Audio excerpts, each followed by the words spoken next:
আসসালামু আলাইকুম। সবাই কেমন আছো? আলহামদুলিল্লাহ আমরা ভালো আছি। আশা করি আল্লাহর অশেষ মেহেরবানি যে তোমরা সবাই ভালো আছো। তো আমার পরিবারের ভাই বোন সবাই কেমন আছো কমেন্টে জানাবা। তো এই তো এখন কিন্তু সকাল 6:30 বাজে। তো গতকালকে যে পরীক্ষা দিয়ে আসছিলো সেই কাপড়গুলো কিন্তু সব ধুইতে হয়েছে। আমি বিচ্ছি, নেহা বিচ্ছে, প্রায় বোরকা ধুইছি 3টা 4টা। তো এই তো এখন নেহাকে নিয়ে বের হয়ে যেতেছি। নাস্তা করি নাই, শুধু নেহা একটু পাউরুটি খাইছে, আর কিছু খাইতে চাইতেছে না। তো এই তো এখানে ইয়ামিনও আলিফ রেডি, ওদের আলিফেরও পরীক্ষা। তো ইয়ামিন ভাবতেছে আমাদের সাথে যাবে, কিন্তু ওরা তো আসলে নেওয়া সম্ভব না, অনেক দূর। আর যেখানে হলে সিট পড়ছে সেখানে অনেক জ্যাম পড়ে, জ্যামের কারণে নেওয়া যা সম্ভব না, নাহলে কিন্তু নেওয়া যায়। তো এই তো এখন আমি আসার সময় নেহাকে পরীক্ষার হলে ঢুকাই দেওয়ার সময় হয়েছে। তো আমি আসার সময় নিয়ে আসলাম বাকরখানি 1 কেজি। তো এখন বাকরখানি দিয়ে আমি আর আমার বড় মেয়ে চা দিয়ে খাবো। খাওয়ার পরে আসার সময় কিছু সবজি দেখলাম, শাকগুলি এত সুন্দর, পুঁই শাকগুলি, ডাঁটাগুলি, তো নিয়ে আসলাম। তো এখন এগুলি কোটা বাছা কইরা তারপরে এখন আবার যাব। তো আজকে একটু তো কাজ ছিল, তাই নিয়াকে দিয়ে চলে আসছি, নাহলে কিন্তু প্রতিদিন একবারে নিয়েই আসি।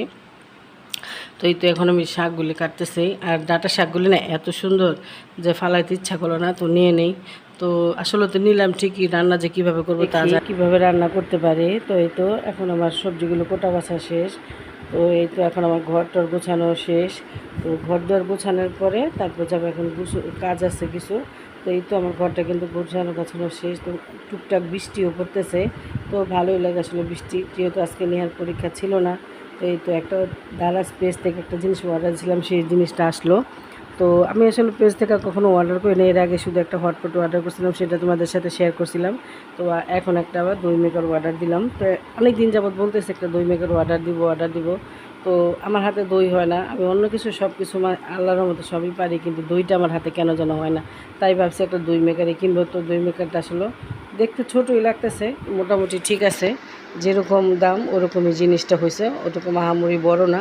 তো এখানে 1/2 লিটার দুধের থেকে বেশি আটবে। তো বাটিটা কিন্তু খুবই সুন্দর, তো তোমরা চাইলে অর্ডার করতে পারো। দারাজ পেজটা কিন্তু খুবই ভালো। তো এই তো এখন এটা আমি অর্ডার দেওয়ার পর এই তো এটা দেখে তোমাদের সাথে শেয়ার করলাম। তো এখন আমার আব্বা নিয়ে আসছে কাঁঠাল, সেই কাঁঠালটা একটু কয়েকশ খায় রান্না করতে যাব, যেহেতু তোমাদের ভাইয়া মুসুরির ডাল দিয়ে পুঁই শাকটা খুব পছন্দ করে। তো রান্না করতে করতে গ্যাস কিন্তু অলরেডি চলে গেছে। বাকি রান্নাটা কীভাবে করবো জানি না, হয়তো তোমাদের সাথে বাকি রান্নাটা শেয়ার করতে পারবো না।